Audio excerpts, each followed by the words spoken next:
નમસ્કાર દર્શક મિત્રો, કોરોનાનો કેર યથાવત ચાલુ છે.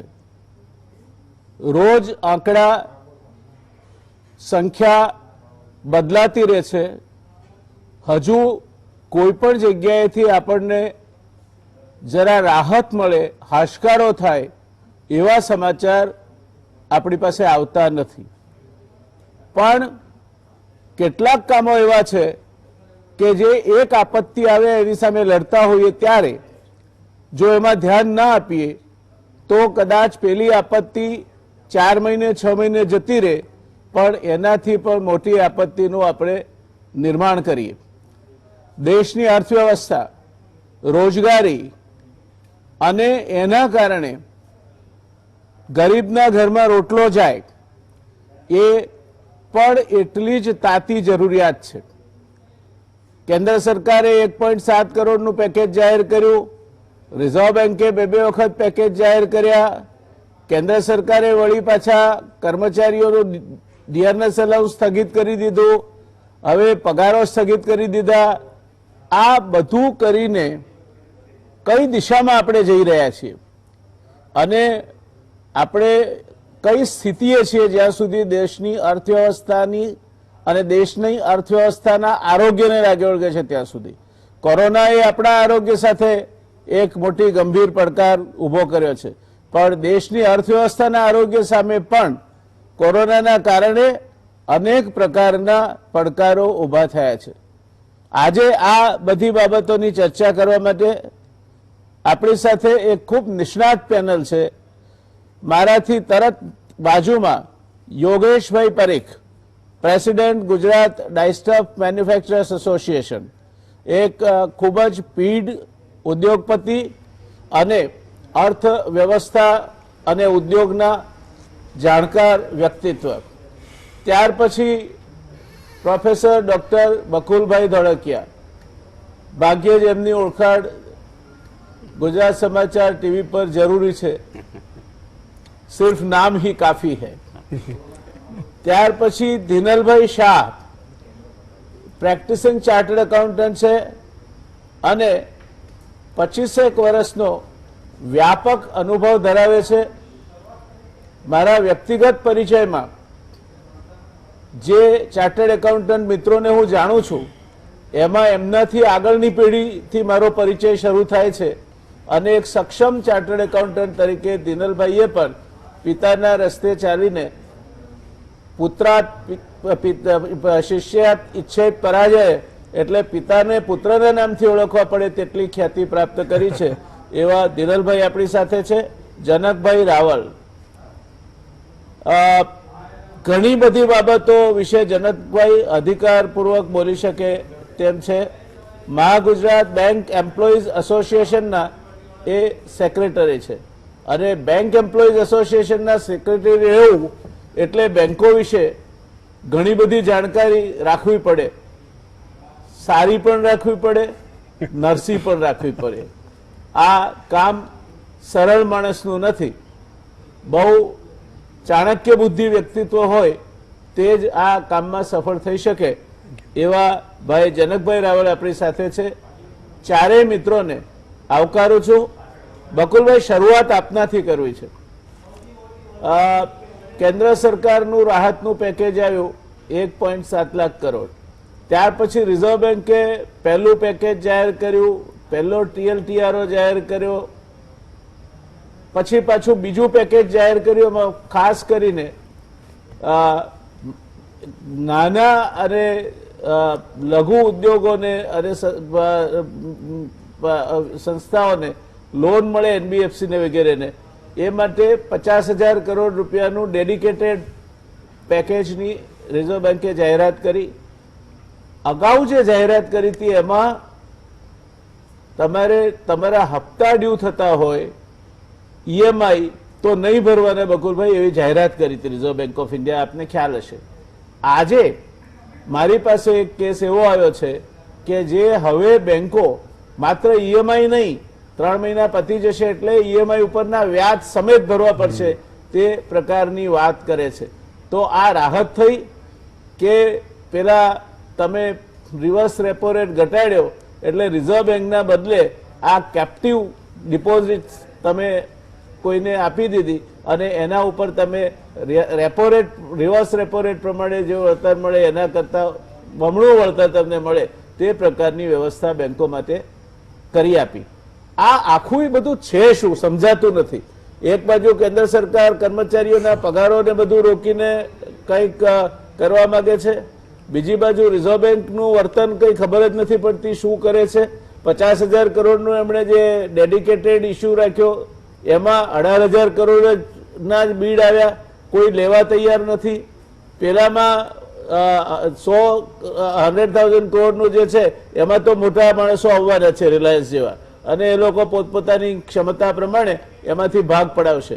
પણ દેશના સામાન્ય માણસનું, સામાન્ય ધંધાનું, સામાન્ય ઉદ્યોગોનું કોઈ ગણતરી આ રિઝર્વ બેંકને અથવા તો ભારત સરકારને છે કે નહીં?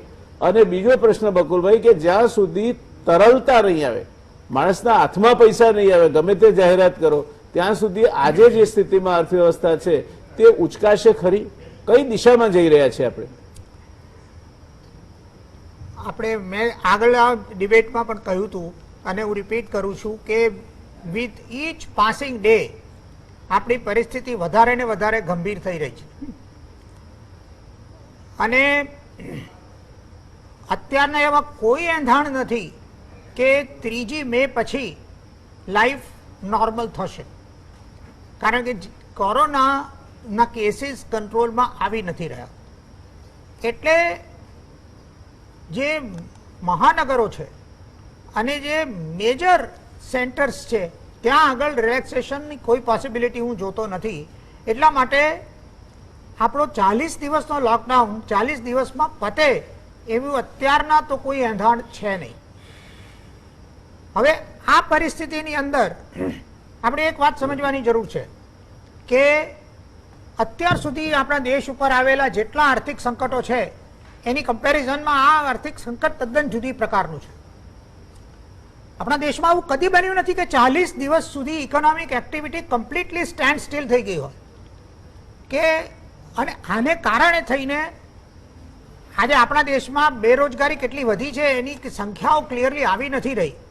પણ એક વાત તો ક્લિયર છે કે આમાં સૌથી વધારે એફેક્ટેડ જે છે એ લોઅર મિડલ ઇન્કમ ગ્રુપ અને ગરીબો છે. 2004 થી 2018 સુધી આપણા દેશનો વિકાસનો દર ઘણો સારો હતો ને એટલા માટે આપણે ગરીબી રેખાની ઉપર ઘણા બધા લોકોને ખેંચી શક્યા હતા. પણ પછી 2019માં મંદીનું વાતાવરણ થયું એટલે કન્ઝર્વેટિવ બેસિસ ઉપર મેથોડોલોજીની મગજમારી કર્યા વગર જો આપણે વાત કરીએ તો એમ આપણે કહી શકીએ કે લગભગ 22 થી 25% વસ્તી આપણી ગરીબી રેખા અથવા તેથી નીચે હતી 2019ના અંત સુધીમાં. હવે તમે આ 25%ના હિસાબે ગણતરી કરો તો 130 કરોડની હિસાબે લગભગ 35 કરોડ જેટલી સંખ્યા આપણી ગરીબી રેખાની નીચે થઈ. મને લાગે છે કે આ કોરોનાના ઇમ્પેક્ટથી આ ગરીબોની સંખ્યામાં ઓછામાં ઓછો 10 કરોડનો વધારો આ વર્ષે થશે. એટલે 35 થી વધીને 45 કરોડ જેવો નંબર આપણો થશે ને આપણો પર્સેન્ટેજ 35%ને ક્રોસ કરી જશે. હવે પ્રશ્ન એ છે કે આ જે લોકો ગરીબી રેખાની નીચે આપણે જેમને હતા અને ઉપર લઈ આવ્યા હતા એમને આપણે પાછા ગરીબી રેખાની નીચે ધકેલી દીધા છે. એટલે એમ કહીએ કે ગરીબોની દ્રષ્ટિથી આપણો દેશ 15 વર્ષ પાછળ ધકેલાઈ ગયો આ કોરોના વાયરસને કારણે. હવે આ પરિસ્થિતિ ટેમ્પરરી છે કે આ સ્ટેબલ થઈ જશે એ નક્કી કરવાનો સમય અત્યારના છે. અને બીજું કે મધ્યમ વર્ગ અત્યારના ઝઝૂમી રહ્યો છે. હવે ઇન્કમના સ્ત્રોત બધા બંધ થઈ રહ્યા છે અને આ ગાડી કઈ રીતે સ્ટાર્ટ થશે? હવે આપણે જે નંબર જનરલ વાતો જે કરવામાં આવે છે કે આટલા ડિસ્ટ્રિક્ટો છે, આપણા 736 ડિસ્ટ્રિક્ટ છે અને 736 ડિસ્ટ્રિક્ટમાંથી અમુક ડિસ્ટ્રિક્ટને બાદ કરો તો બાકીના ડિસ્ટ્રિક્ટની અંદર પરિસ્થિતિ નોર્મલ છે. હવે એમ કહું કે ધારો કે 400 કે 450 ડિસ્ટ્રિક્ટની અંદર લોકડાઉન 3જી મે ખતમ થઈ જાય, પણ મહત્વની વાત એ છે કે એ 400-450 ડિસ્ટ્રિક્ટ કયા છે? એમાં મેન્યુફેક્ચરિંગ એક્ટિવિટી છે? એની અંદર ઇકોનોમિક એક્ટિવિટીનું સબસ્ટેન્શિયલ કોન્ટ્રીબ્યુશન છે. આજે એ તો વાત ક્લિયર છે કે 736 ડિસ્ટ્રિક્ટમાંથી ટોપ 20% districts may be contributing 70% of country's GDP, particularly non-agricultural GDP. તો જે ડિસ્ટ્રિક્ટ મેજર કોન્ટ્રીબ્યુશન કરે છે એ જો એફેક્ટેડ હોય અને ત્યાં લોકડાઉન લંબાવવાનો હોય તો આ પરિસ્થિતિ ઘણી ગંભીર છે. અને મારા હિસાબે મને નવાઈ એ વાતની લાગી રહી છે કે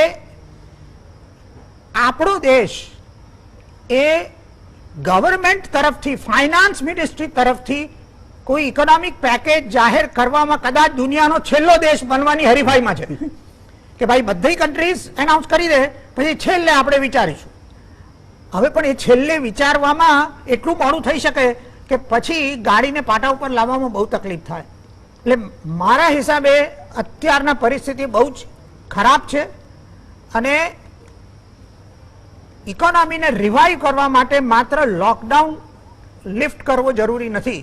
લોકડાઉનને લિફ્ટ કર્યા પછી એને ઇમ્પ્લિમેન્ટ કરવામાં ઘણી બધી વસ્તુઓ નડવાની છે અને જે પરચેઝિંગ પાવરનું ઇરોઝન થયું છે એને તમારે રીપમ્પ કરવો પડશે. આને બજેટ 2020ના સંદર્ભમાં જોવાની જરૂર છે, પરંતુ ચર્ચામાં આગળ જ્યારે સમય મળે ત્યારે આપણે એના ઉપર આવીશું. પણ અત્યારની પરિસ્થિતિ મારા હિસાબે એટલી ગંભીર છે કે આને 21મી સદીનું મોટામાં મોટું ઇકોનોમિક ક્રાઇસિસ ગણી અને સરકારે એક્શન લેવાની જરૂર છે. હજી હમણાં 3 દિવસ પહેલા જ ચીફ મિનિસ્ટર સાથેની કોન્ફરન્સમાં પ્રધાનમંત્રી દ્વારા એમ સ્ટેટમેન્ટ કરવામાં આવ્યું કે અર્થતંત્રના ઇશ્યુઝ મહત્વના છે પણ અત્યારના એને ટોપ પ્રાયોરિટી આપી શકાય એવી પરિસ્થિતિ નથી. આ ડાયરેક્ટ સેન્ટેન્સ નહોતું પણ રીડ બિટવીન લાઇન્સનો મતલબ આ જ નીકળતો હતો. હવે આ 2-3 દિવસ પહેલાની પરિસ્થિતિ છે. હવે આપણે વિચારવાનું છે કે આમાંથી જો આપણે બહાર આવવું હશે તો અત્યારના સેન્ટ્રલ ગવર્મેન્ટના મેજર ઇકોનોમિક પેકેજ વગર આ પત્તો ખાવાનો નથી. Thank you Vakulbhai. દર્શક મિત્રો, આપણે અર્થવ્યવસ્થાના 3 ભાગ પાડી નાખીએ. એક ભાગ કૃષિ સાથે સંકળાયેલો છે. દેશની 60% જનતા ગ્રામ્ય અર્થતંત્રનો ભાગ છે અને સદનસીબે શિયાળુ પાક આ વખતે ખૂબ સારો થયો છે. ઉનાળુ પાકમાં પણ 33% વધારે વાવેતર થયું છે. એ પણ સારો થાય એવા પૂરા એંધાણ છે. એટલે એક એટલી હાશકારો છે કે તમને 60% જનતા અને 50% રોજગારી અને ગ્રામ્ય ખરીદ શક્તિ એ તમારા દેશમાં એક કમ્પાર્ટમેન્ટ છે. ત્યાં તમે જરા વધારે નસીબદાર છો કે કમ્ફર્ટેબલ છો ને ત્યાં કોરોનાની બહુ ચિંતા પણ નથી. ત્યાર પછી બીજો ભાગ આવે કે જે ભાગ સેવાકીય ક્ષેત્ર સાથે સંકળાયેલો છે. સેવાકીય ક્ષેત્રમાં 20-30% મોટા એકમોને બાદ કરીએ તો બાકી 40% જીડીપી નાના કારીગરોથી માંડીને કડિયા, ભીસ્તી, મિસ્ત્રી એમાંથી આવે છે. એને પણ જલ્દી પાટા પર આવતા સમય નહીં લાગે. પણ ત્યાર પછી 25% જીડીપી જેની પાસેથી આવે છે અને એ જીડીપી કરતા પણ બાકીની બંને વ્યવસ્થાઓની કરોડરજ્જુ પૂરી તરીકેનું કામ કરે છે એ ઔદ્યોગિક વિકાસ. અને એ ઔદ્યોગિક વિકાસમાં પણ નાના, લઘુ અને મધ્યમ ઉદ્યોગો આવે છે. મારે આ બાબતમાં યોગેશભાઈને પૂછવું છે કે છેલ્લા કેટલાક સમયથી એટલે 40 દિવસથી આ ઉદ્યોગો બધા બંધ છે. મજૂરો જતા રહ્યા છે, બાકી રહેતા હતા તે પણ ગુજરાતમાંથી વધ્યા ઘટ્યા 15,000 મજૂરો પણ વિદાય થઈ જશે. તો ઉદ્યોગ માટે પહેલી જરૂરિયાત એ હ્યુમન રિસોર્સિસ છે. ત્યાર પછીની જરૂરિયાત એ પૈસા છે, મની છે. એટલે મેનપાવર, મની અને એ બે ભેગા થાય તો પછી મશીન અને ત્યાર પછી કાચો માલ એટલે મટીરિયલ અને છેલ્લે માર્કેટ. આ રીતે 5M તમને ગવર્ન કરે છે. તમને શું લાગે છે શું થશે લઘુ ઉદ્યોગોનું? ખૂબ ચિંતાજનક પરિસ્થિતિ છે. બકુલભાઈએ જે સ્થિતિ વર્ણન કરી એ ખરેખર છાતીના પાટિયા બેસાડી દે તેવી છે. તો તમારા ક્ષેત્રમાં તમે શું અપેક્ષા રાખો છો સરકાર પાસેથી અને અત્યાર સુધીની પરિસ્થિતિ શું છે અને તમને શું લાગે છે કેટલા સમયમાં ગાડી પાછી પાટા પર ચડી જશે? સાહેબ, અત્યારે બધા જ ઉદ્યોગો બંધ છે, ટોટલ 40 દિવસથી. એ લોકોને સેલેરી આપવાની છે એવું પણ એનાઉન્સમેન્ટ થઈ ગયેલું છે, એટલે દરેકે સેલેરી આપવી એ ફરજિયાત છે. આ 40 દિવસના અંતરમાં જેટલા પણ કારીગરો હતા તેમને અમે સાચવીને રાખ્યા, જવા ના દીધા, બધાને ફૂડ, ગ્રેન્સ, પેકેટ્સ બધું પહોંચાડ્યું. અને હવે અત્યારે છેક છેલ્લે સમય આવ્યો, ઇન્ડસ્ટ્રી ચાલુ હજી થઈ નથી, 10% ચાલુ થઈ શકી છે. હજી 3જી તારીખે ચાલુ થાય છે કે કેમ એ પણ પ્રશ્ન છે. અમારો વિસ્તાર જે છે વટવા, ઓઢવ, નરોડા કોર્પોરેશનની હદમાં આવે છે, તો કોર્પોરેશનની હદ સિવાય ચાલુ કરી દીધું છે, પણ જ્યાં મેજર ઇન્ડસ્ટ્રી આવેલી છે એ કોર્પોરેશનની હદને હજી કોઈ પ્રાધાન્યતા આપવામાં આવી નથી અને ચાલુ કરવામાં આવ્યા નથી. ત્યાંના જે કારીગરો છે એમને હવે પરપ્રાંતમાં જવા માટેની પરમિશનો આપવાનું ચાલુ થઈ ગયું છે. એટલે અત્યાર સુધી જે રોકી રાખ્યા હતા એ હવે આ પરપ્રાંતના આ લેટરથી આવવાથી હવે જવાની તૈયારીઓ કરવા માંડ્યા છે. એમને હવે અત્યારે સેલરી મળી જાય તો સેલરી મળીને સીધા ભાગી જશે. હવે એ જો મેળવવા હશે તો એ હ્યુમન બિંગ તમે જે કીધું, હવે આગામી 3 મહિના કે 4 મહિના સુધી કોઈ ઇન્ડસ્ટ્રીને મળી શકશે નહીં. પેકેજની વાત જે કરીએ છીએ, આપણે અત્યાર સુધી સરકાર પાસેથી કોઈ પણ પેકેજ મળેલું નથી. મીડિયમ સ્કેલ ઇન્ડસ્ટ્રીને પણ કોઈ પેકેજ મળ્યું નથી. MSMEમાંથી આપણે ઘણીવાર વારંવાર રજૂઆત કરી, મંત્રીશ્રીઓને વિડીયો કોન્ફરન્સથી અમે કર્યું બી કરી, અપીલ પણ કરી, દરેક એસોસિએશનમાંથી લખીને આપ્યું, પણ આજ દિન સુધી કોઈ પણ પેકેજ જાહેર થયું નથી. આજે ખરેખર MSMEને જીવાડવું હોય તો એ પેકેજ તાત્કાલિક ધોરણે કરવું પડે. અને આજે તમને એક વસ્તુ કહું કે આજે 30મી તારીખ થઈ છે, આજે વ્યાજનું ચક્ર તો જે છે બેંકોએ વ્યાજના ચક્રો ઉધારી દીધા છે. બેંકના આજે વ્યાજ બધા નંખાઈ ગયા છે 30મી તારીખે. જો આ 30મી તારીખ સુધી અમારે 1.5 મહિના સુધી ફેક્ટરીઓ બંધ હોય અને વ્યાજનો ચક્રો ગતિમાન બી હોય ને એમાં પણ કોઈ પેકેજની કે આર્થિક સહાય ન આપવાની હોય તો એ વ્યાજ પણ ભરવાનું, તમે જે કીધું એમાં ઇન્ટરેસ્ટ સાથે ભરવાનું એ પણ ભરવાનું, અને આ ઉદ્યોગોને સેલરી, જે કારીગરો છે એમને સેલેરી પણ આપવાની. અને ત્યારબાદ એ ઉદ્યોગો માટે કોઈ રાહતનું પેકેજ ન આવે તો એ કઈ રીતે સક્ષમ થઈ શકે, કઈ રીતે ચાલી શકે, એનો એક બહુ મોટો પ્રશ્ન છે. અમે ખૂબ રજૂઆત કરવા બાદ અમને એક્સપોર્ટના જે ઓર્ડર્સ હતા અને ઇમ્પોર્ટના જે માલો આવવાના હતા એના માટેની પરમિશન 25મી તારીખે આપી. 25મી તારીખે ઓર્ડર આપ્યા પછી જે DICમાં ને આમાં રજૂઆત કરીને અમે મોકલ્યા, એમાંથી હજી છણાવટ થઈને હજી આજની તારીખમાં 150-200 જેવી ઇન્ડસ્ટ્રીમાં પરમિશન આવી છે. આજે 30મી તારીખથી 5 દિવસ પછી જો ઉદ્યોગોને આવી રીતે જો આ પરમિશનો આપવામાં આવશે તો ક્યાં સુધી ચાલશે સાહેબ? આ 23મી તારીખે મેલ કર્યા, બધાને ઓર્ડર આવ્યા, પછી 24મી તારીખે મેલ કર્યા, 25મી તારીખે મેલ કર્યા, પણ આજે 30મી તારીખ થઈ ત્યાં સુધી DICમાં આજે મારે કહેવું પડ્યું કે સાહેબ આવી રીતે તમે ઇન્ડસ્ટ્રીને ઓર્ડરો આપશો તો ક્યારે તમારો પાર આવશે? જે આવ્યો છે એને એક સાથે આપો કે તમારી પાસે મેલ આવી ગયો છે એને પરમિશન આપો. એ પરમિશન આવે પછી પરમિટ મળે. પરમિટ માટે પણ કેટલી અરજીઓ રિજેક્ટ થાય છે ઓનલાઈન કર્યા પછી પરમિટો મળે ત્યારે પછી આવે. અને આજે તમને એ કહું કે સ્કૂટર અને એ તો વ્હીકલ અલાઉ નથી, તો આજે સ્કૂટર તો ઓન ધ કોન્ટ્રારી સેફ છે કે એક વ્યક્તિ એના ઉપર જઈ શકે, પણ તેમ છતાં સ્કૂટર માટે પરમિશન આપવામાં નથી. એક ગાડીમાં ફક્ત 2 જણને લઈ જઈ શકાય. અને કારીગરોને તમારે લાવવા લઈ જવા હોય તો એના માટે બસની વ્યવસ્થા કરવાની. એ બસમાં બી 25 જણની બસ હોય તો 10ની કે 12ની કે એટલી જ પરમિશન તમને મળશે, અને તે ઓનલાઈન અરજી કર્યા બાદ મળશે. આ બધી મુશ્કેલીઓમાંથી બધી ઇન્ડસ્ટ્રીઓ કઈ રીતે આવશે? સ્મોલ સ્કેલ ઇન્ડસ્ટ્રીઝ છે, નાની ઇન્ડસ્ટ્રી છે, અને આ ઇન્ડસ્ટ્રીઝને એન્સિલરી જે છે ટ્રાન્સપોર્ટ ઉદ્યોગ છે, ટ્રાન્સપોર્ટેશન ચાલુ નથી થયું. કઈ રીતે ટ્રાન્સપોર્ટેશન વગર એક જગ્યાએથી બીજી જગ્યાએ માલ આવશે? બધા પાસે રો મટીરિયલનો સ્ટોક હોય જ નહીં. અસલાલી અને એ બધું ગોડાઉન છે, એ બધા ગોડાઉનો બધા બંધ છે, ત્યાંથી માલ લાવો કઈ રીતે? એના માટે બી તમારે પરમિશન લેવાની, ને એ પરમિશનો મળે ત્યારબાદ તમે લાવી શકો છો. એટલે આ બધી મુશ્કેલીઓ છે. નાની ઇન્ડસ્ટ્રીઓ આમાં સહન કરી શકે એમ નથી, એને એન્સિલરી ઇન્ડસ્ટ્રી ચાલુ થઈ શકે એમ નથી. આજે વટવામાં તમે તો જાણો છો કે 3000 જેવી ઇન્ડસ્ટ્રીઓ આવેલી છે, અને એમાંથી 200-300 જો ઇન્ડસ્ટ્રી ચાલે તો કઈ રીતે આનો ઉદ્ધાર થશે? બહુ સાચી વાત છે. એ એક પ્રશ્ન છે. દિનેશભાઈ, આપ તો ચાર્ટર્ડ એકાઉન્ટન્ટ છો, આપના ક્લાયન્ટ્સમાં પણ ઉદ્યોગો છે જ, આપ એમના બેલેન્સ શીટ જુઓ છો, એમના નફા નુકસાનના સરવૈયા જુઓ છો. અત્યારની જે પરિસ્થિતિ છે એ પરિસ્થિતિમાં જે આ because ultimately business is profit, જો નફો નહીં થાય તો એ ધંધો ચાલવાનો નથી. તો અત્યારની પરિસ્થિતિમાં ખાસ કરીને લઘુ, મધ્યમ અને માઇક્રો ઉદ્યોગો જે વિષચક્રમાં ફસાયા છે ચાલુ નાણાં અથવા તો વર્કિંગ કેપિટલની મૂડીના, અને એ સિવાય પણ જે પ્રકારના નાના મોટા બીજા પ્રશ્નો એમને નાણાં લગતા છે. હું તમને બીજા નહીં પૂછું, કારણ કે વહીવટને લગતા પ્રશ્નોની વાત તો આપણે સાંભળી કે એમાં તો અવરોધો છે જ. યોગેશભાઈએ બહુ સ્પષ્ટ રીતે વાત કરી.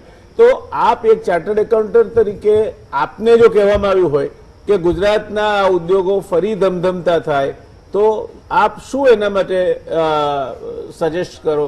શું આપના મતે એના માટેની ભલામણો હોય? એમાં એવું છે કે ભારત દેશમાં જે આપણો 6-7% ગ્રોથ હતો એ છેલ્લા 1-1.5 વર્ષથી ગ્રોથ થઈ ગયેલો 4.5-5%. એટલે ઇકોનોમીમાં આમે ચેલેન્જીસ હતી અને જનરેશન ઓફ એ કેશ ફ્લોનો મોટો પ્રોબ્લેમ હતો. એનબીએફસીની લિક્વિડિટીનો પ્રોબ્લેમ હતો, જે બકુલભાઈ સાહેબે કીધું એ પ્રમાણે.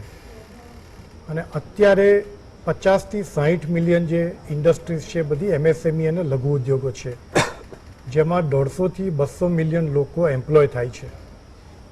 ઇન્ડિયામાં આજે અનએમ્પ્લોયમેન્ટ રેટ બહુ સબસ્ટેન્શિયલ વધી રહ્યો છે અને આ કોરોના પછી અનએમ્પ્લોયમેન્ટનો રેટ એનાથી વધશે. હવે કોઈ પણ એમએસએમઈ ઇન્ડસ્ટ્રી કે લઘુ ઉદ્યોગ હોય એને 3 વસ્તુની જરૂર છે.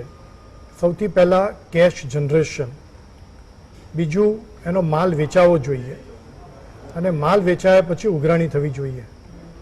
હવે સરકારના કાયદા પ્રમાણે અત્યારે દરેકને સેલેરી આપવાની, બેંકનું વ્યાજ એના મીટર પ્રમાણે ચાર્જ થઈ રહ્યું છે અને મારા બીજા ખર્ચા છે. એટલે અત્યારે દરેક ઇન્ડસ્ટ્રીનો બેઝિક પ્રોબ્લેમ એવો છે કે 40 દિવસથી ધંધો બંધ છે, કોઈ કેશનું ઇનફ્લો નથી અને સામે સેલેરીનો આજે 30મી તારીખે કે 1લી તારીખે કાલે પગાર કરવાનો, બેંકનું વ્યાજ ઉતરી ગયું અને મારા જે ફિક્સ ઓવરહેડ છે મારે મીટ કરવાના. 40 દિવસથી મારી ઇન્વેન્ટરી બધી અનસોલ્ડ પડી છે. ઘણા બધા ઇન્ડસ્ટ્રીમાં સેક્ટર વાઇઝ એવું થાય કે ટુરિઝમ, ટ્રાવેલ જે ઇન્ડસ્ટ્રી છે કે હોટલ બિઝનેસ છે એમાં તો કમ્પ્લીટલી શટડાઉન છે. એટલે આપણે ફાર્મા, ફૂડ પ્રોસેસિંગ જેવા જે એસેન્શિયલ કોમોડિટીઝ છે એને અત્યારે બાજુમાં મૂકીએ તો મેજોરિટી ઇન્ડસ્ટ્રીઝ આનાથી અફેક્ટ થાય છે. એટલે અત્યારે દુનિયાના મોટાભાગના દેશોમાં સરકારે શું કર્યું છે કે દરેક સરકારે સેક્ટર પ્રમાણે અમુક સેલેરીની કોસ્ટની ગ્રાન્ટ આપી, 25%, 50%, 75%. એવી રીતે બેંકોના વ્યાજમાં પણ સરકારે ગ્રાન્ટ આપી. અને બીજો એક આપણા દેશમાં પ્રોબ્લેમ એવો છે કે સરકાર ગમે તેવી પેકેજ જાહેર કરે પણ અલ્ટિમેટલી જરૂરિયાતમંદને પહોંચતા વચ્ચે સિસ્ટમ્સના અવરોધો અને લીકેજ હોય. એટલે બંનેને અવોઇડ કરવા માટે મારું એવું માનવું છે, જે અમેરિકાએ પણ ફોલો કર્યું છે, કે આ બધી જ લાભ બેંકો થ્રુ રૂટ થાય તો ખરેખર સેક્ટરને અફેક્ટ થયું છે એનો જો 2 કે 3 મોટા ભાગ પાડી અને સેક્ટર વાઇઝ જો બેંક થ્રુ આની મદદ થઈ શકે તો એ સૌથી ખરેખર નીડી લોકોને જરૂર પડશે. બીજું, આ ધીમે ધીમે ઇકોનોમીનો 3જી મે પછી શું સરકાર ડિસિઝન લે છે, પણ એ ડિસિઝનમાં ધીમે ધીમે ઇન્વેન્ટરીનું ક્લિયરન્સ કરવા દે. કારણ કે અત્યારે સપ્લાય ચેનમાં મોટામાં મોટો ટ્રાન્સપોર્ટનો ચેલેન્જ હોય છે, માણસો નથી મળતા. યોગેશભાઈએ કીધું એ પ્રમાણે લેબરર્સની અછત છે. એટલે ધીમે ધીમે ઇન્વેન્ટરી ક્લિયર કરે અને જેટલું પ્રોડક્શન જરૂર પડે એટલું જ બનાવે.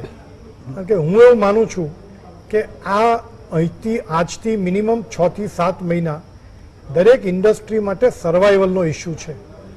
પહેલાં સર્વાઈવ થશે પછી પ્રોફિટ બનાવશે અને પ્રોફિટ થશે તો ઇન્કમટેક્સનો પ્રશ્ન છે.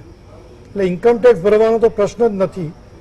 અને સાથે સાથે હું એવું માનું છું કે સરકારે જે ફેબ્રુઆરીમાં બજેટ રેઝ કર્યું હતું, જેમાં 16.5 લાખ રૂપિયાનું ટેક્સ કલેક્શન એસ્ટિમેટ કર્યું હતું, એ અત્યારે ધંધો 1 મહિનાથી તો કમ્પ્લીટલી બંધ છે.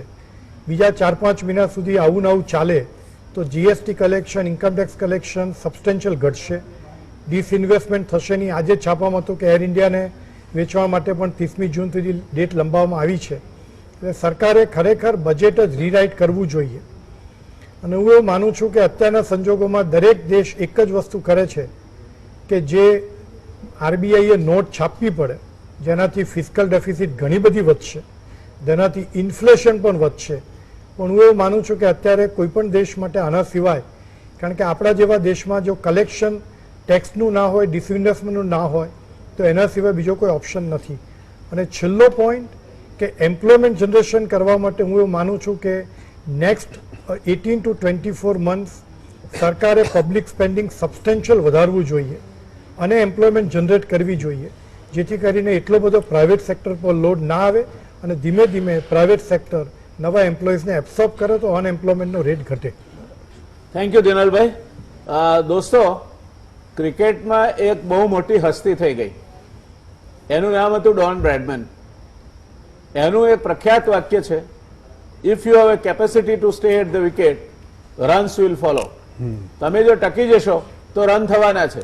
સવાલ ઉદ્યોગો માટે આ 25 થી 26% જીડીપી જનરેટ કરતા સેક્ટર માટે, અને એમાં પણ ખાસ કરીને મધ્યમ અને નાના એકમો માટે દિનલભાઈ 7 મહિના કહે છે. હું એવું કહું છું કે 1 વર્ષથી ઉપરનો સમય એમના માટે નફો કરતા થાય એવી કોઈ શક્યતા દેખાતી નથી. કારણ કે મજૂરો નહીં આવે, અંડર કેપેસિટી કામ કરવું પડશે, બ્રેક ઇવન પોઈન્ટના નીચે કામ કરો એટલે ઇવન ઇફ યુ વર્ક તમે તમારા નુકસાનમાં ઉમેરો કરતા જાઓ. એટલે આવનાર 1 વર્ષથી વધારે સમય એમના માટે તકલીફવાળો છે. ત્યારે એક યુનિયન લીડર તરીકે તમે જે કંઈ કર્યું જનકભાઈ, અને બેંકો સાથે આપ જોડાયેલા છો, શું લાગે છે તમને સરકારે શું કરવું જોઈએ?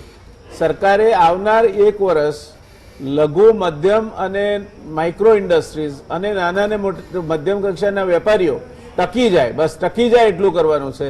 ટકી જાય એ માટે શું કરવું જોઈએ? બેંકોનું અને ખાસ કરીને સરકારી બેંકોની આ દેશમાં બહુ મોટી જવાબદારી છે. હું મારી વાતની શરૂઆતમાં એક બહુ જ નાની આદિવાસી સ્ત્રી ડુમકી દેવી, કે જેનું સ્ટેટમેન્ટ ધ હિન્દુએ ટાઇટલમાં છાપ્યું હતું, એને એમ કહ્યું હતું કે મારા ભૂખ્યા રહેવાથી જો કોરોના વાયરસ નાબૂદ થતો હોય તો હું ભૂખી રહેવા તૈયાર છું, પરંતુ મારા બાળકોને હું શું જવાબ આપીશ? આ જ વાત, આ જ જવાબદારી, સરકારી બેંકોની જવાબદારી એમએસએમઈ, નાના વેપારીઓ, નાના ઉદ્યોગકારો થી માંડીને ઇન્ફોર્મલ સેક્ટરમાં કામ કરતા તમામે તમામ જે અનઓર્ગેનાઇઝ લેબર છે એ લોકોની જવાબદારી પણ સરકારી બેંકોની છે. ખાસ કરીને સરકારી બેંકોએ આ બાબતમાં ખૂબ આગળ આવવું જોઈએ. જીનલભાઈએ વાત કરી, બકુલભાઈએ જે વાત કરી, કે યોગેશભાઈએ જે વાત કરી, કે જે પ્રકારની રાહતોની વાત છે, પરંતુ સરકારી બેંકોને આ રાહતો આપવા માટે સરકાર તરફથી કયો પ્રયત્ન થાય છે એ જાણવો ખૂબ જરૂરી છે. જ્યારે પહેલી વખત લોકડાઉનની જાહેરાત કરી ત્યારે અગેન એ જ ધ હિન્દુ એમ લખ્યું હતું કે લોકડાઉનના પ્લાનમાં સામાન્ય માણસો કેવી રીતે સર્વાઈવ થશે એ મુદ્દાઓનો સમાવેશ નથી. આ મુદ્દાઓનો સમાવેશ કરવા માટે સરકારી બેંકોની મદદ લેવી ખૂબ જરૂરી છે. સરકારે બહુ જ નાના પાયા પર સરકારી બેંકોની મદદ લીધી આમાં, કે જેવી રીતે સેલ્ફ હેલ્પ ગ્રુપની બહેનોને 500 રૂપિયા આપ્યા, કે કોઈ રેશન કાર્ડ ધારકોને 1000 રૂપિયા આપ્યા, કે એક વાતો કરી કે ઈએમઆઈ નહીં ભરવામાં આવે, છતાં પણ આપે જેમ કહ્યું એનું વ્યાજ પણ આવશે ને ઈએમઆઈ પણ ભરવો પડશે. આ બધું જ એનાઉન્સ કર્યા પછી એ અમલમાં સરકાર નથી મૂકી શકતી. એના માટે અમે એવી માંગણી કરીએ છીએ કે આ દેશમાં નાના વેપારીઓને આનો લાભ મળે, ખેડૂતોને આનો લાભ મળે, એમએસએમઈ સેક્ટરને આનો લાભ મળે, અનઓર્ગેનાઇઝ સેક્ટરને આનો લાભ મળે. એના માટે વધુને વધુ સરકારી બેંકોની જરૂર છે, વધુને વધુ નાની બેંકોની જરૂર છે. એના બદલે ઘડિયાળના કાંટા ઊંધા ચાલ્યા. જ્યારે આ કોરોનાનો સમય હતો, પેન્ડેમિક ટાઈમ હતો, ત્યારે જ 1 એપ્રિલે લગભગ 8 કે 9, 14 બેંકોને સમાવેશ કરીને 4 બેંકો કરવામાં આવી. શાખાઓ ઓછી થશે, વ્યાપ ઓછો થશે. જો સરકારી બેંકો અસ્તિત્વ નહીં ધરાવે તો આ કામ કરશે કોણ? પ્રાઇવેટ બેંકો કરશે. પ્રાઇવેટ બેંકોએ આજ સુધી સમાજ માટે સામાજિક બેન્કિંગ જે કહી શકાય એ બેન્કિંગ આજ સુધી કર્યું નથી. એટલે પહેલું પગથિયું એ ભરવાની જરૂર છે આ પેન્ડેમિક ટાઈમમાં કે સરકારે વધુને વધુ નાની બેંકો ગામડાઓ સુધી પહોંચે એ રીતે બનાવવાની જરૂર છે. અને આ બેંકોમાં એવી યોજનાઓ કરવાની જરૂર છે જેથી એમએસએમઈ સેક્ટર, નાના વેપારીઓ, ખેડૂતો કે બીજા જે સામાન્ય માણસો છે કે જે લોકોને બેન્કિંગનો અધિકાર હોવો જોઈએ. આપણા દેશમાં તો ઘણા બધા લોકોને ખબર જ નથી કે એમને બેન્કિંગનો અધિકાર છે, બેંકો સુધી બિચારા પહોંચી જ નથી શકતા. આ વાતનો પ્રચાર કરવાની સરકારે ખૂબ જરૂર છે. મને લાગે છે કે આ ઉપરાંત બેંકો આ ખર્ચને પહોંચી વળે. માનો કે નાના વેપારીને વ્યાજમાં રાહત આપે કે બીજા કોઈને રાહત આપે કે ઈએમઆઈમાં રાહત આપે, આ માટે બેંકોએ પણ પોતે સક્ષમ થવું ખૂબ જરૂરી છે.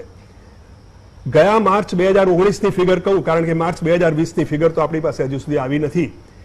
7.5 લાખ કરોડ રૂપિયાનું નોન પરફોર્મિંગ એસેટ કે જે રિકવર થયું નથી.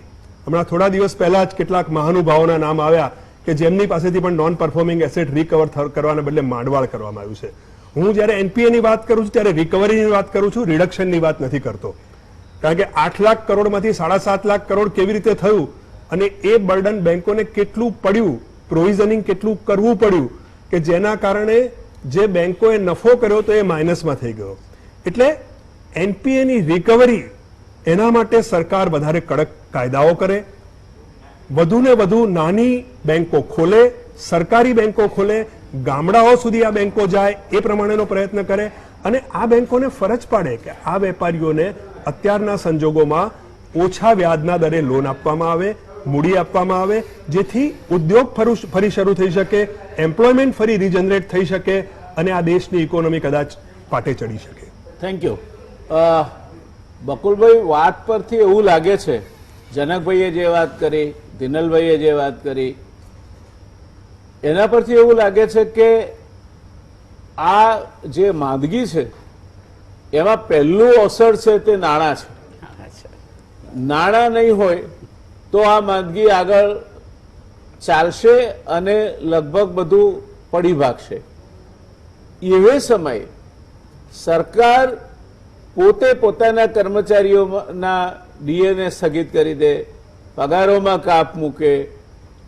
મારે આપને પૂછવું છે બકુલભાઈ, આવું કેમ થતું? સરકાર પાસે પૈસા નથી? કારણ કે એક મારા જેવા માણસને કે જેને સમજણ ના પડતી હોય બધી સરકારના નાણાકીય વ્યવસ્થાપનમાં, એને એક પહેલી છાપ એવી ઉઠે છે કે હવે તો સરકારી તિજોરીનું તળિયું સાફ થઈ ગયું છે. રિઝર્વ બેંક એને જે આપવાના હતા આપી ચૂકી, હજુ આપ્યા કરે છે. Where are we heading for? અને આટલા massive dose of finance, where is it going to come from? આવડો મોટો જો નાણાકીય ડોઝ આપવાનો હોય, જે દિનલભાઈએ કહ્યું કે જેની વાત આપણે રાવળ સાહેબ પાસેથી સાંભળી, તો ક્યાંથી પૈસા આવશે? જયનારાયણભાઈ, આ ચિંતા એ ઘણી મોટી ચિંતા છે, પરંતુ આ જે સરકારે મોંઘવારી ભથ્થા ઉપર કાપ મૂકીને સ્થગિત કરી દીધું, 6 ક્વાર્ટર માટે સ્થગિત કરી દીધું, એની પાછળના થિંકિંગ એ થોડું કન્ફ્યુઝ લાગે છે. 7th પે કમિશને એક મોટું બ્લન્ડર કર્યું હતું કે જેને કારણે થઈને આ મોંઘવારી ભથ્થાને કારણે જે પગારો વધતા હતા, એ મોંઘવારી ગમે એટલી વધે પણ પગારો લગભગ 10 થી 12% આને કારણે વધી જતા હતા. એટલે એ 7th પે કમિશનનો રિપોર્ટ એક્સેપ્ટ કરતી વખતે જે બ્લન્ડર કરવામાં આવ્યું એને હવે કોરોના વાયરસના બહાને કરેક્ટ કરી રહ્યા હોય એવી મને ફિલિંગ આવે છે. આને ને સરકારની તિજોરીને મને ડાયરેક્ટ સંબંધ અત્યારના દેખાતો નથી, પણ આ જુદો વિષય છે, આપણે એને વિશે પછી વાત કરીશું. પણ એક વસ્તુ તો ક્લિયર છે કે 1 ફેબ્રુઆરીએ જ્યારે ફાઇનાન્સ મિનિસ્ટરે બજેટ રજૂ કર્યું અને જેમ કહેવામાં આવ્યું તેમ આપણું બજેટના મેજર પેરામીટર્સ જોઈએ તો 16.5 લાખ કરોડ એ આપણું ટેક્સ રેવન્યુ છે નેટ ટુ ધ સેન્ટર. બીજું લગભગ 3.5 લાખ કરોડ જેટલું નોન ટેક્સ રેવન્યુ છે. 2 લાખ કરોડ જેટલું ડાયવેસ્ટમેન્ટનું પેકેજ છે, 2,10,000 કરોડ. અને આપણો ખર્ચો લગભગ 30 લાખ કરોડનો છે. એટલે આપણો ફિસ્કલ ડેફિસિટ રફલી 8 લાખ કરોડ. આ આપણો બજેટના પેરામીટર્સ છે. હવે 25મી માર્ચથી લોકડાઉન ચાલુ થઈ ગયું,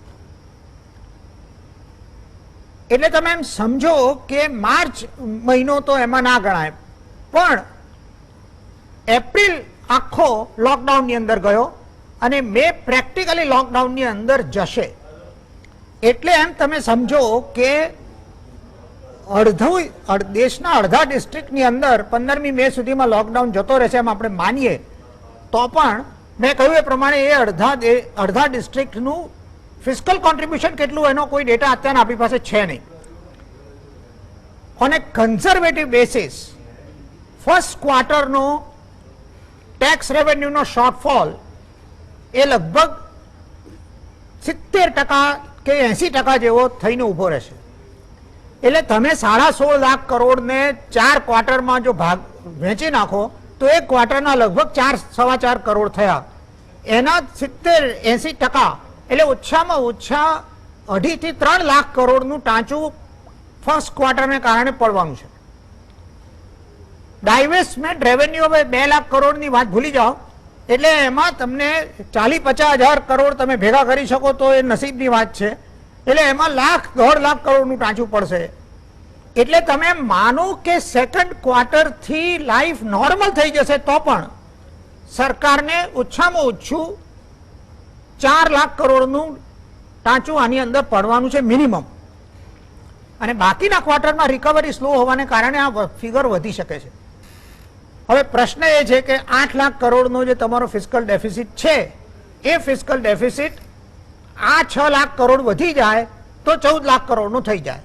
હવે 14 લાખ કરોડનો થઈ જાય તો તમારો અત્યારના જે 3.5% ની આજુબાજુ છે એ 6% કે 6.5% જેવો થઈને ઉભો રહે. તો એ વસ્તુ પોસિબલ છે એડજસ્ટ કરવીને એકોમોડેટ કરવી. હવે પ્રશ્ન એ છે કે આ ફિસ્કલ ડેફિસિટને કંટ્રોલ કરવા માટે જો 30,000 કરોડના એક્સપેન્ડિચરમાં સરકાર આ સમયમાં કાપ મૂકે તો અર્થતંત્રનો રિવાઇવલ ઘણો મુશ્કેલ થઈ જશે. બીજું કે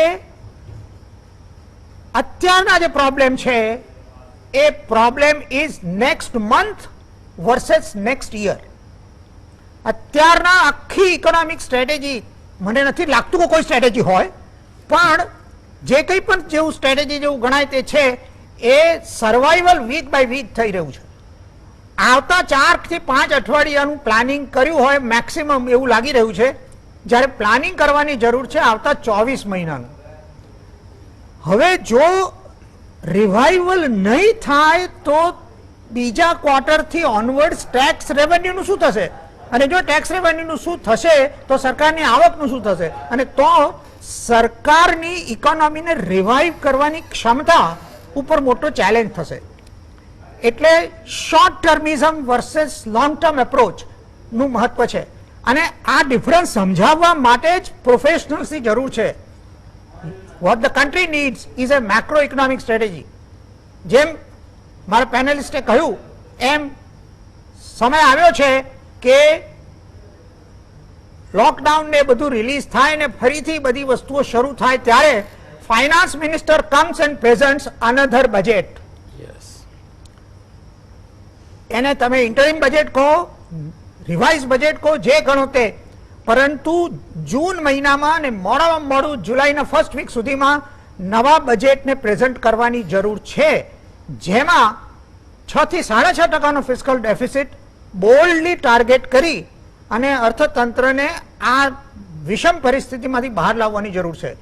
આમાં જો લોંગ ટર્મ એપ્રોચ એડોપ્ટ કરવામાં નહીં આવે અને વીક બાય વીક જેમ ગરીબ માણસ સવારે કમાઈને સાંજે ખાય એવી રીતે સરકારથી ના વિચારાય. સરકારે તો આજની કે આવતા અઠવાડિયાની પરિસ્થિતિનો વિચાર નથી કરવાનો. સરકારે વિચાર, હવે પ્રોબ્લેમ એ છે કે 2019માં જ્યારે ઇલેક્શન એનાઉન્સ થયું ત્યારથી મને નથી લાગતું કે આપણા દેશમાં કોઈ પણ લોંગ ટર્મ ઇકોનોમિક પ્લાનિંગ થઈ રહ્યું છે. આઈ એમ બિંગ વેરી બ્લન્ટ. અને એની અસર છે કે જે આપણે કોરોના વાયરસ પહેલા પણ આપણું અર્થતંત્ર મંદીમાં ફસાયેલું હતું અને કોરોના વાયરસને કારણે આ મેગ્નિફાય થયું છે. હવે આનાથી વધારે વિષમ પરિસ્થિતિ ઊભી ના થઈ શકે. એટલે necessity is the mother of invention. તમારા વોકેબ્યુલરીમાં લોંગ ટર્મ ઇકોનોમિક સ્ટ્રેટેજી જેવું કંઈ ના હોય તો હવે લાવવું પડશે, અને આ સિવાય કોઈ રસ્તો છે નહીં. If the Indian government fails to come up with a sound long-term macroeconomic strategy now, then India will be the slowest to come out of this crisis. અને અત્યારના તો IMF ના પ્રોજેક્શન પ્રમાણે 170 દેશની અંદર GDP નો ગ્રોથ રેટ નેગેટિવ હશે. અમેરિકાની GDP તો 5-5.5% નીચે જશે. યુરોપની જીડીપી 6 થી 6.5% ડિક્લાઇન 2020 ની અંદર થશે એમ પ્રેડિક્ટ કર્યું છે. આપણા દેશનું 1.9%. એનું કારણ કે આપણો દેશની અંદર રેઝિલિયન્સ છે, પણ કોરોના વાયરસ એ રેઝિલિયન્સને તોડી નાખી શકે, અને આ રેઝિલિયન્સને બિલ્ડ કરવા માટે સરકારે પગલાં લેવાના. IMF નું પ્રોજેક્શન એ એઝમ્પશન ઉપર છે કે Indian government will be proactive અને Indian government will come up with a package. IMF એ ગ્રીન સિનારીઓ પેઇન્ટ કર્યા પછી એટલો બધો સમય વીતી ગયો છે કે વિથ ઇચ પાસિંગ ડે સમજ નથી પડી રહી કે what is happening to finance. મેં ગયા ડિબેટમાં પણ કહ્યું હતું કે શું ફાઇનાન્સ મિનિસ્ટ્રીના બધા માણસો ક્વોરન્ટાઇન થઈ ગયા છે? What is really happening? આમાં કેમ અત્યારના આપણા દેશની અંદર પેકેજ નથી આવી રહ્યું એ સમજની બહાર છે. અને મને લાગે છે કે આમાં 2020ના બજેટ જે પ્રેઝન્ટ થયેલું એને ભૂલી જાય અને એકડે એકથી શરૂ કરવાની જરૂર છે, અને એમાં બહુ સમય લઈ શકાય એવી પરિસ્થિતિ અત્યારના છે નહીં. દર્શક મિત્રો, 3 મુખ્ય વાતો બકુલભાઈએ કહી. એક, અત્યારે જે પરિસ્થિતિ છે એ સામાન્ય પરિસ્થિતિ નથી, અને અસામાન્ય પરિસ્થિતિ હોય ત્યારે એના જવાબ પણ અસામાન્ય પરિસ્થિતિને અનુકૂળ આપવા પડે, અને એના કારણે જો આખું બજેટ અત્યારે અપ્રસ્તુત બની જતું હોય તો જૂન અથવા જુલાઈમાં નવું બજેટ રજૂ કરીને નવા, જે ગુજરાતીમાં કહીએ છીએ નવી ગિલ્લી નવો દાવ, તે રીતે અર્થવ્યવસ્થાની ગિલ્લી અને દાવ બંને બદલવો પડે. સરકાર એ કરશે કે કેમ? It's $1 million question. પણ જર્મની જેવો દેશ, જે ખૂબ રૂઢિચુસ્ત દેશ છે, ત્યાં નેગેટિવ બજેટ પેશ કરવું, ફિસ્કલ ડેફિસિટ વાળું બજેટ પેશ કરવું એ બહુ ટીકાત્મક પરિસ્થિતિનું નિર્માણ કરે છે. જર્મનીમાં પણ આ વખતે ફિસ્કલ ડેફિસિટ 5-5.5% રહેશે એવો અંદાજ છે. તો ભારતના કિસ્સામાં તો આમે દર્દી ખાટલામાં પડ્યો હતો અને ઉપરથી આ પરિસ્થિતિનું નિર્માણ થયું, એટલે અર્થવ્યવસ્થા ખરેખર અત્યારે માંદગીના બિછાને પડી છે. બકુલભાઈએ કહ્યું તેમ નાણાં મંત્રાલય અત્યારે they must lead from the front. દેશના નાણામંત્રી, નાણાં મંત્રાલયના નિષ્ણાતો, એમના સામે આપણે આશાભરી નજરે જોઈ રહ્યા છીએ કે આમાંથી બચાવો અમને. જેમ કોરોના માટે આપણે આરોગ્ય તંત્ર સામે આશાભરી નજરે જોઈ રહ્યા છે ને એમનાથી બનતું બધું કરે છે પણ ખરા, એમ નાણાં વિભાગ, કેન્દ્રનો નાણાં વિભાગ આ દિશામાં ક્યારે જાગૃત થશે અને એવું પેકેજ કે માત્ર આંકડાઓનો સરવાળો કરી અને સરવાળે ડિમાન્ડ ઊભી કરે નહીં, અથવા તો જે લોકોને પૈસા જોઈએ છે કેશફ્લોમાં પૈસા ન મળે તેવું બજેટ આપીને છલના કરવાથી આ દેશની અર્થવ્યવસ્થા સુધરશે નહીં, એ વાત પણ બહુ સ્પષ્ટ રીતે દિનલભાઈએ કહી હતી. એટલે દિનલભાઈ, તમને મારે પૂછવું છે કે આ છલનાવાળા બજેટો આવે છે આપણા ત્યાં, ત્યારે આપણા ત્યાં એનું જે પ્રકારનું વિશ્લેષણ થવું જોઈએ એ પ્રકારનું વિશ્લેષણ જે વર્ગ એલાઇટ વર્ગ કહેવાય, ચાર્ટર્ડ એકાઉન્ટન્ટ કહેવાય, ઇન્ડસ્ટ્રી સેગમેન્ટ કહેવાય, CII કહેવાય, એસોકેમ કહેવાય, એ લોકો બજેટ આવે ત્યારે તો ઓઘોળ થઈ જતા હોય છે. કદાચ એકલ દોકલ કોઈ માણસ એમ બોલે કે ના આમાં આ નથી તો જુદી વાત છે. તો અત્યારે હવે તો બધું તૂટી પડવાની સ્થિતિ આવીને ઊભું છે, ત્યારે પણ આપણા જે નિષ્ણાતો છે એ બોલવાનું શરૂ કરશે ખરા? શું લાગે છે આપને? મારું એવું માનવું છે કે જે બકુલભાઈએ લોંગ ટર્મ મેઝર્સની વાત કરી, હું એવું માનું છું કે આ સ્ટેજ હેઝ કમ કે we should restart the country. 21મી સેન્ચુરીની આપણે ઘણી વખત વાતો કરી. પ્રધાનમંત્રી 5 ટ્રિલિયન ઇકોનોમીની વાત કરે છે 2025 સુધીમાં. એટલે લોંગ ટર્મ ઇકોનોમિક મેઝર કરી અને જે અમુક સેક્ટરના રિફોર્મ્સ છે એ જો કરે, દાખલા તરીકે એગ્રીકલ્ચર સેક્ટરના રિફોર્મ્સ છે કે લેબર રિફોર્મ્સ છે, બેન્કિંગ રિફોર્મ્સ છે, અને બીજા જો ઇન્ડસ્ટ્રીના રિફોર્મ સાથે સાથે લોંગ ટર્મ મેઝર્સથી કરે તો ચોક્કસ આ ચેલેન્જીસમાંથી બહાર આવી પડવા માટે આપણે સક્ષમ છીએ. જે બકુલભાઈએ રિઝિલન્સ કીધું એ બહુ સાચું છે કે આપણે એઝ ઇન્ડિયન્સ ટોલરન્ટ અને રેઝિલિયન્ટ છીએ, અને એટલા માટે આ બધી ચેલેન્જીસમાંથી બહાર આવી શકીએ. જયનારાયણભાઈએ જે પૂછ્યું કે આ બજેટોમાં બધા લોકોનો કેમ મત આવતો નથી, અત્યારે છેલ્લા 15 દિવસથી ઘણા બધા આર્ટિકલ્સમાં અને ઘણા બધા ન્યૂઝ મીડિયામાં ઘણા બધા ઇન્ડસ્ટ્રીયલિસ્ટ પણ પોતાના વ્યૂઝ આપે છે. ગઈકાલના પણ ઇકોનોમિક ટાઈમ્સમાં અમુક ઇન્ડસ્ટ્રીયલિસ્ટે પોતાના વ્યૂ આપેલા. એટલે હું એવું માનું છું કે દરેક ઇન્ડસ્ટ્રીયલિસ્ટે MSME સેક્ટર અને દરેક વ્યક્તિએ ઇકોનોમિક મેઝર્સની દ્રષ્ટિએ લોંગ ટર્મ પર્સ્પેક્ટિવ જોઈ અને શોર્ટ ટર્મ મેઝર્સમાંથી કેવી રીતે સર્વાઈવલમાંથી સ્ટેબલ થઈ જઈએ એ જ જોવાનું છે. એટલે હું એવું માનું છું કે દરેક ઇન્ડસ્ટ્રી પોતાના સેક્ટરનું જોયા વગર ઓવરઓલ ઇકોનોમી માટે શું જોઈએ છે લોંગ ટર્મ મેઝર અને પછી દરેક સેક્ટરના માટે શું સરકારના ઇકોનોમિક સ્ટિમ્યુલસ જોઈએ છે. અને હું એવું માનું છું કે ડેફિસિટ કદાચ 6-6.5% કરતાં પણ વધી જશે. યુએસની વાત કરું તો યુએસની ડેફિસિટ 4-4.5% હતી 1 ટ્રિલિયનની ડેફિસિટ સાથે. અત્યારે જે યુએસે મદદ કરી છે કે ઇકોનોમિક પેકેજ છે એ 3 થી 3.5 ટ્રિલિયન બજેટ છે. એટલે એની ડેફિસિટ ઓલમોસ્ટ 8 થી 10% થશે. ઇન્ડિયામાં ઇકોનોમિક સ્ટિમ્યુલસ આવે એટલે ખબર પડે. પણ હું એવું માનું છું કે જેટલું બને એટલું જલ્દી અને MSME અને બધા સેક્ટર વાઇઝ જો ઇકોનોમીમાં જલ્દી મદદ કરે નહીં અને લોંગ ટર્મ મેઝર્સ નહીં રાખે તો ચોક્કસ આ ચેલેન્જીસમાંથી બહાર આવવાનું તકલીફ પડશે. યોગેશભાઈ, Yes. એક કહેવત છે કે સ્ટીચ ઇન ટાઈમ સેવ્સ 9. તમે સમયસર પગલાં ના લો તો ઘોડો ભાગી જાય પછી તબેલાને તાળા મારવાનો કોઈ અર્થ રહેતો નથી. બરાબર. આપણા દેશના જે અર્થવ્યવસ્થાના સેક્ટર છે ને હું 3 ભાગમાં તમારી સામે મૂકવા માંગુ છું. એક કૃષિ, એને અત્યારે તમે કંઈ નહીં કરો, કંઈ નડશો નહીં તો એ સેક્ટર ચાલ્યા કરશે. એને કોઈ હાલ પૂરતી તાત્કાલિક ઇમરજન્સી કોઈ એક સેક્ટરમાં દેખાતી નથી. ત્યાર પછી સર્વિસ સેક્ટર છે, એને પણ તમારું લોકડાઉન ચાલુ થાય ખુલી જાય એટલે ઘણી બધી પ્રવૃત્તિઓ એ માણસને જોઈએ છે સવલતો એના માટે થઈને પણ ચાલુ થઈ જશે. સૌથી મુશ્કેલ સેક્ટર છે તમારો સેક્ટર છે. ઇન્ડસ્ટ્રી સર્વાઈવ થશે કે કેમ, અને સર્વાઈવ થશે તો આમે લઘુ ઉદ્યોગોમાં માઇક્રો ઇન્ડસ્ટ્રીઝમાં 50% જેટલો સિકનેસનો રેશિયો છે. ગુજરાત જેવા રાજ્યમાં પણ કંઈ બહુ સારું આપણે કરીએ છીએ એવું કહી શકાય એવું નથી. તો આપનો જે આત્મવિશ્વાસ છે એ શું કહે છે? આ 100%માંથી કેટલા ટકા આ 1 વર્ષ 1.5 વર્ષ ટકી રહીને બહાર આવશે? અને એને બહાર લાવવા હોય તો શું તાત્કાલિક શું કરવું જોઈએ? સાહેબ, MSME ઇન્ડસ્ટ્રીને આજ દિન સુધીનું પ્રાધાન્ય બહુ આપવામાં આવ્યું નહોતું. ખરેખર GDP ગ્રોથ જ્યારે ડાઉન થાય છે ત્યારે જે વર્કમેનશીપને આપે છે MSME આપે છે, અને એના હિસાબે GDP ગ્રોથ કદાચ માઇનસ બી ગયો હોય તો એક ટકી રહે છે.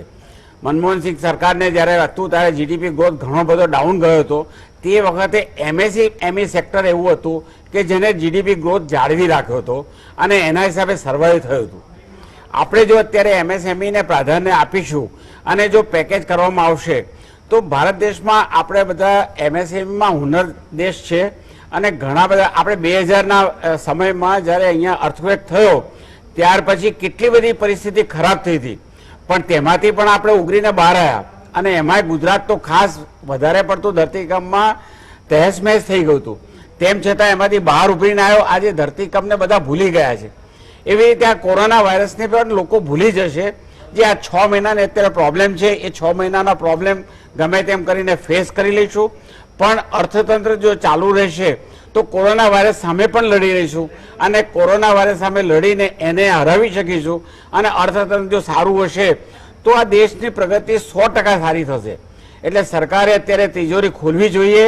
તિજોરી ખોલીને ખુલ્લી તિજોરી રાખી અને ખૂબ જ સારા એવા પેકેજ આપવા જોઈએ અને તાત્કાલિક આપવા જોઈએ. જો અમેરિકા જેવા દેશ 3.5 એના GDP રેશિયો પ્રમાણે આપી શકતી હોય તો ભારત દેશ કેમ નથી આપતી? અને શા માટે અત્યાર સુધી રોકી રાખ્યું છે? અને જે પેકેજ આપ્યા છે એમાં બી છલના જ છે કે વ્યાજ પણ નાખી દીધું છે, બધું નાખી દીધું છે. એ બધું જો દૂર કરવામાં આવે અને આજના આપણા ભારત દેશના દરેક તમે જે કીધું એમ એસોસિએશન એક અવાજે આ ડિમાન્ડ કરે તો સરકારે એની સામે ઝૂકવું જ પડશે. અને મૂળ મુદ્દો આ છે જે આપે કહ્યું તે સંગઠિત એસોસિએશનો અને એમનો અવાજ મરી ગયો છે. એ બોલવાની હિંમત જ ગુમાવી બેઠા છે. બધાને સુસ્તું વાતો કરવી છે, ચર્ચાઓ કરવી છે, પણ ખોખારો ખાઈને બોલવાની હિંમત નથી. એ આ કહેવાતા એસોસિએશનો અને એસોસિએશનનું નેતૃત્વ ગુમાવી બેઠું છે અને એટલે સરકારની નિરાશ છે. એટલે પેલો મામો મીઢળ લેવા જાય તો ભત્રીજી પરણીને ઉતરે ને એને બાળકો થાય ત્યારે મીઢળ લઈને પાછો આવે. એ રીતે જો એને સહાય મળશે તો આ સેક્ટર બચે તેમ નથી એવું ડંકાની ચોટ પર કહી શકાય એમ છે. આવનાર 1 વર્ષમાં જો આ સહાય તાત્કાલિક કાલથી જ શરૂ થવી જોઈએ, ન થઈ તો આવનાર 1 વર્ષમાં મોટામાં મોટી ખુવારીને કેવા સેક્ટરની? દર્શક મિત્રો, આ લઘુ અને મધ્યમ ઉદ્યોગો એટલે 35% ઇન્ડસ્ટ્રીયલ પ્રોડક્શનમાં એમનો ફાળો છે. 1 લાખ રૂપિયાના રોકાણ દીઠ 8 થી 10 માણસને રોજગારી આપે છે. 40% નિકાસમાં એમનો ફાળો છે, મેન્યુફેક્ચર ગુડ્સમાં, અને ઇનડિરેક્ટ નિકાસ ગણીએ તો 50% કરતા વધારે નિકાસમાં ફાળો આ સેક્ટરનો છે. એવો સેક્ટર એનો અવાજ નથી માટે દબાઈ જશે અને ફરી બેઠો નહીં થઈ શકે તો ભારતની અર્થવ્યવસ્થામાં 2 વસ્તુ થશે. એક તો આ ખૂબ જ ઉત્પાદન લક્ષી ક્ષેત્ર નાબૂદ થઈ જશે અને બીજું જે ડિસ્ટ્રીબ્યુશન ઓફ વેલ્થ ની અસમતુલા છે, જે આજે 10% લોકોના હાથમાં 90% પૈસા લઈને બેઠા છે, એ તગડા માતા થશે અને પેલા 90% લોકોની પાસે 10% પૈસા છે તે પણ નહીં રહે. તે પ્રકારની પરિસ્થિતિનું નિર્માણ થશે. જનકભાઈ, હું તમારી પાસે આવું છું, પણ પહેલો એક બ્રીફ હોલ્ટ મારે બકુલભાઈ તમારી પાસે કરવો છે કે આ small scale, micro medium scale industry એના માટે કોઈ રણીધણી છે ખરું આ દેશમાં? અત્યારના દેખાતું નથી. હોય તો એ ક્વોરન્ટાઇનમાં છે, એટલે કોઈ જગ્યાએ આપણે નજરે ચડી નથી રહ્યા. પણ સાહેબ, આમાં એમએસએમઈ સેક્ટરમાં વાતો કરવામાં ઘણી આવી છે ને બધી બહુ રેલેવન્ટ છે. પણ એક સૌથી મહત્વની વાત, આજે લોંગ ટર્મની દ્રષ્ટિથી જો આપણે વિચારીએ તો અત્યારના એક ટોપિક બહુ જ સોશિયલ મીડિયામાં ચર્ચાઈ રહ્યો છે કે ચાઇનાથી હવે લોકો તંગ આવી ગયા છે. એટલે ચાઇનામાંથી કંપનીઓ બહાર નીકળી અને બીજે ઇન્વેસ્ટ કરવા જઈ રહી છે અને એવી 100 કંપનીએ ઓલરેડી એપ્લાય કર્યું છે ફોર ઇન્વેસ્ટમેન્ટ ઇન ઇન્ડિયા અને બીજી 250 લાઇનમાં છે. હવે સાહેબ, હું તમને કહું કે આપણા દેશમાં ફોરેન ઇન્વેસ્ટમેન્ટની અને મલ્ટીનેશનલની જેટલી સક્સેસ સ્ટોરી છે એની બેકબોન એમએસએમઈ સેક્ટર છે. માઇક્રો, સ્મોલ અને મીડિયમ એન્ટરપ્રાઇઝીસના કોન્ટ્રીબ્યુશન વગર મારુતિ સુઝુકી ચાલી ના શક્યું હોત અને એવા અનેક એક્ઝામ્પલ્સ છે કે જે એમએસએમઈના કારણે થઈ અને આગળ આવ્યા છે. હવે સાહેબ, આ એમએસએમઈ સેક્ટરને કેપેસિટી નહીં હોય તો આ વિદેશી કંપનીઓ જે ભારતમાં આવશે, જેને આવતો 2 વર્ષ લાગશે, પણ એ વખતે જો એમએસએમઈ સદ્ધર નહીં હોય તો આ કંપનીઓ ફ્રસ્ટ્રેટ થઈને પાછી જતી રહેશે. એટલે આપણને જે ગ્રેટ ઓપોર્ચ્યુનિટી ઊભી થઈ છે એને આપણે જ આપણા હાથે સ્ક્વેન્ડર કરી દઈશું. બીજું કંઈ નહીં તો સરકારે સ્વાર્થની દ્રષ્ટિથી વિચાર કરવો જોઈએ કે 5 વર્ષની ટર્મ 5 વર્ષના પરફોર્મન્સ એપ્રેઝલ માટે હોય છે અને આ કોરોના વાયરસ એ ઘણી બધી વસ્તુને ડિસ્ટ્રોય કરી શકે છે અને આપણા દેશના લોંગ ટર્મ પ્રોસ્પેક્ટ્સ એ ઘણા ઉજ્જવળ છે. પણ જો આપણે એમએસએમઈ નું ધ્યાન રાખીશું તો. Thank you. એટલા માટે પણ એમએસએમઈ ની તરફ દ્રષ્ટિ કરવાની જરૂર છે. Thank you Bakulbhai. સાહેબ, બહુ વાર આ પ્રશ્ન મારે દિનલભાઈને પૂછવો છે. બકુલભાઈ સાહેબે કહી તે ખૂબ જ સાચી વાત છે, સારી વાત છે. આપણા ત્યાં બહારથી ઇન્વેસ્ટમેન્ટ આવે, આપણા ત્યાં સમૃદ્ધિ ઊભી થાય, તે આનંદની વાત હોઈ શકે. પણ 2 ઘટના આમાં કદાચ આડે આવે છે. એક તો એચડીએફસીમાં ચાઇનાના રોકાણ પછી જે પ્રકારના રિસ્ટ્રિક્શન્સ મૂકવામાં આવ્યા છે તેનાથી ચીન બહુ રાજી નથી.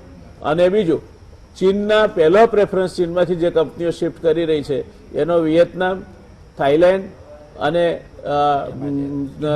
સાઉથ કોરિયા અને બાંગ્લાદેશ છે. એટલે 68 કંપનીઓ ચીનમાંથી અત્યાર સુધી નીકળી, એમાં ભારતમાં માત્ર 3 જ કંપનીઓ આવી છે અથવા આવવાનો પ્રયત્ન કરી રહી છે. બાકીની આ બધા દેશોમાં સુખી થઈ છે.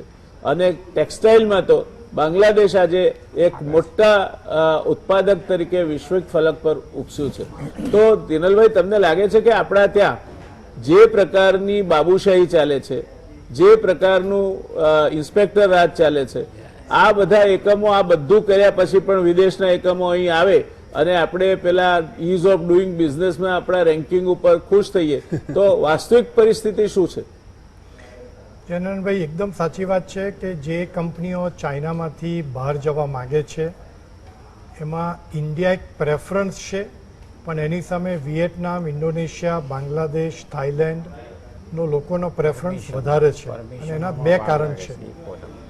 એક જે તમે કીધું એમ કે બ્યુરોક્રસી એટલી બધી છે કે ઇઝ ઓફ ડુઈંગના નામે આપણો રેન્કિંગ ઇમ્પ્રૂવ થયો છે, પણ ગ્રાઉન્ડ રિયાલિટી પર જ્યારે તમે ઇન્ડસ્ટ્રી કોઈ સેટઅપ કરવા માગો છો ત્યારે કંપની 2 દિવસમાં થાય છે, પેન નંબર, જીએસટી 4 દિવસમાં આવે છે, પણ પછી લેન્ડની approval, environmental approvals, project setup કરવાનો ટાઈમ, એ બધામાં એટલો બધો સમય જાય છે કે મલ્ટીનેશનલ્સ અને બહારના આવેલા થાકી જાય છે. સિમ્પલ એક્ઝામ્પલ આપું તો આપણે ત્યાં ગુજરાતમાં ફાર્મા સેક્ટરની બધી જ સારી કંપનીઓ છે. એના માટે એપીઆઈ જોઈએ, એપીઆઈ બનાવવા માટે ઇન્ટરમીડિયેટ્સ જોઈએ. એ મેજોરિટી ઇન્ટરમીડિયેટ્સ આપણે ચાઇનાથી ઇમ્પોર્ટ કરીએ છીએ. ગુજરાતમાં એની હાઈએસ્ટ ઓપોર્ચ્યુનિટી છે, પણ there is no environmental policy અને બ્યુરોક્રસીના લેવલમાં સિંગલ વિન્ડોનું નામ છે, પણ ultimately there is no single window. એ વિન્ડોમાંથી એન જતો રહ્યો છે.